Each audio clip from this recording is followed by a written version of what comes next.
In this series, iikutin natin ang North Luzon using one mode of transport only. Magsisimula tayo sa Metro Manila, paakyat ng Ilocos at tatawid ng Cagayan, pabalik ng Manila. Aalamin natin ang presyo ng pamasahe, mga bases na bumabiyahe sa rutang ito, at kung gaano katagal ba yung travel time. This is North Luzon Loop Special.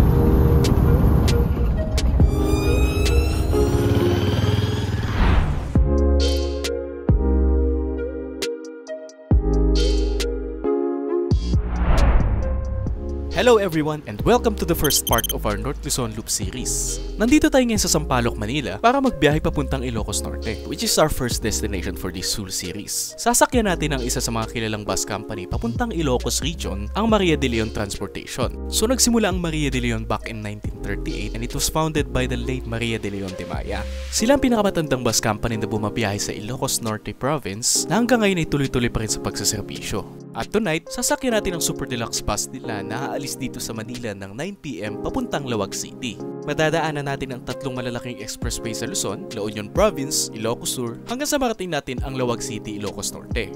Ang sasakyan natin tonight ay si bus number 1. Isa itong Gilin Daewoo 12-meter bus na may 29 seats at onboard restroom. Huwag na nating patagalin pa, sakyan na natin!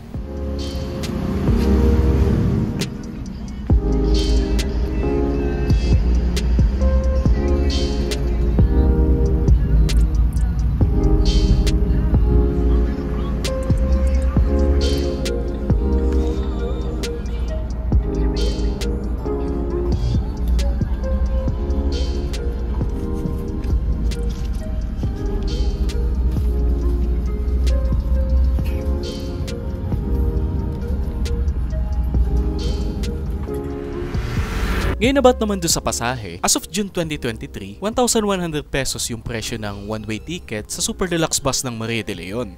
Nagbibigay sila ng discount sa seniors, students, at saka sa mga PWDs. Now question, nagpipick and drop ba sila? Yes, nagpapasakay sila ng mga pumapara sa daan and the minimum fare for the first 50 kilometers is 100 pesos. For bookings or fare inquiries, pwede niyong tawagan yung number na nasa screen or pumunta sa Sampaloc Terminal nila.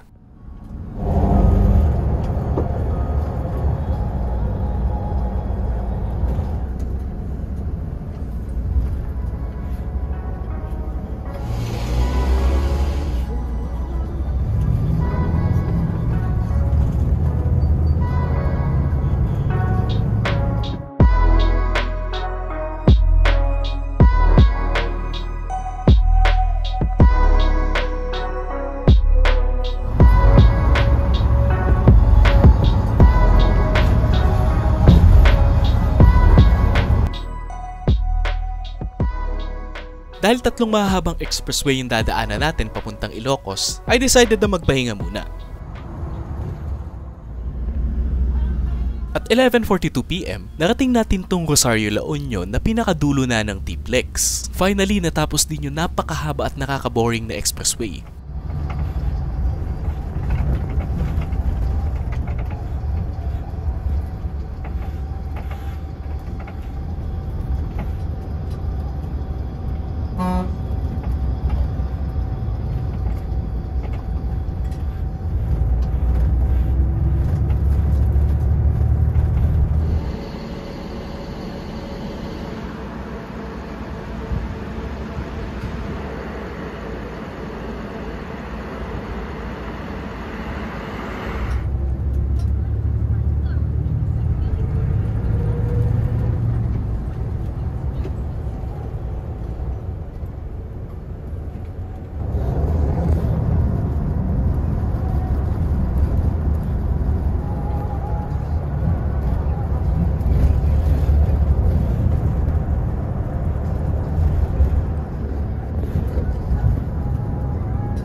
Makalipas ang 4 na oras, narating natin tong first stopover dito sa Bawang La Union.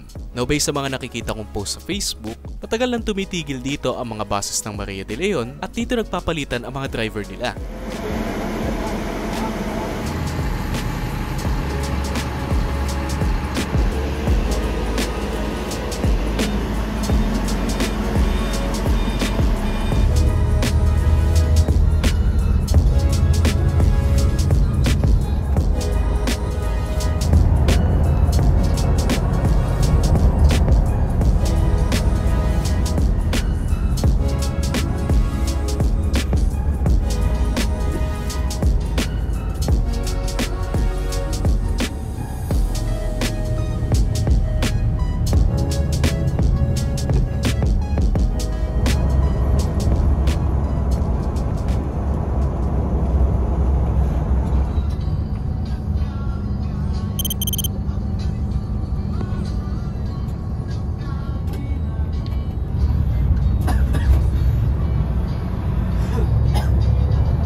At 3:24 AM, narating natin tong second stopover natin dito sa Bantay, Ilocos Sur.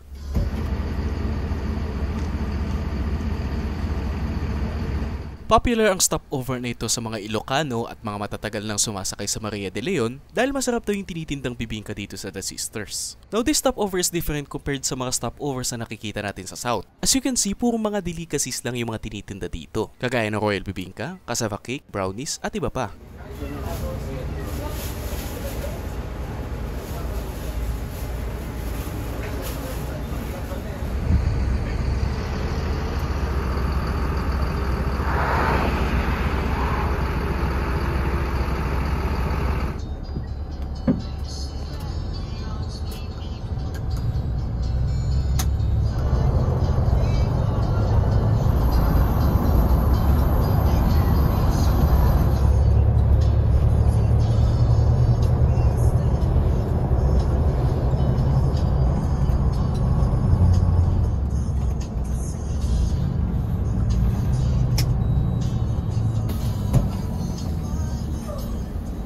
Sanluan.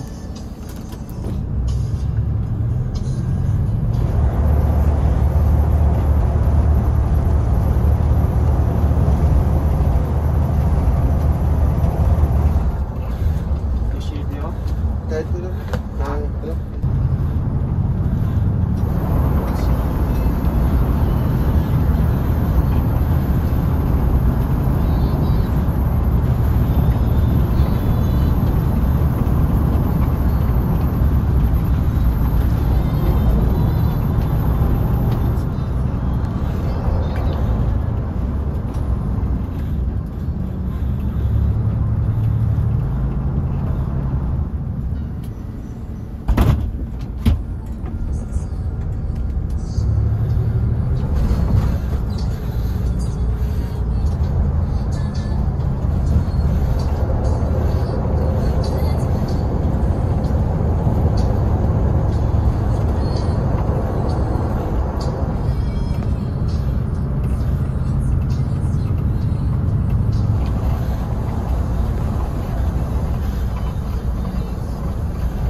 Before 5 AM, narating natin tong City of Batak, Ilocos Norte. Less than 20 kilometers away na lang at makakating na natin yung destination natin. Now for 1,100 pesos, sulit bang sumakay sa Maria de Leon papuntang Ilocos? Well, dahil sa question na hindi natin masasagot until our next Ilocos trip. Pero in terms of safety record, marami ang nagsasabi na safe sa Maria de Leon at hindi sila nagtitipid sa maintenance, kaya marami silang loyalist. Kaya sa mga matatagal nang sumasakay sa Maria de Leon, please share your experience sa ating comments para malaman natin kung recommended ba silang sakyan papuntang Ilocos.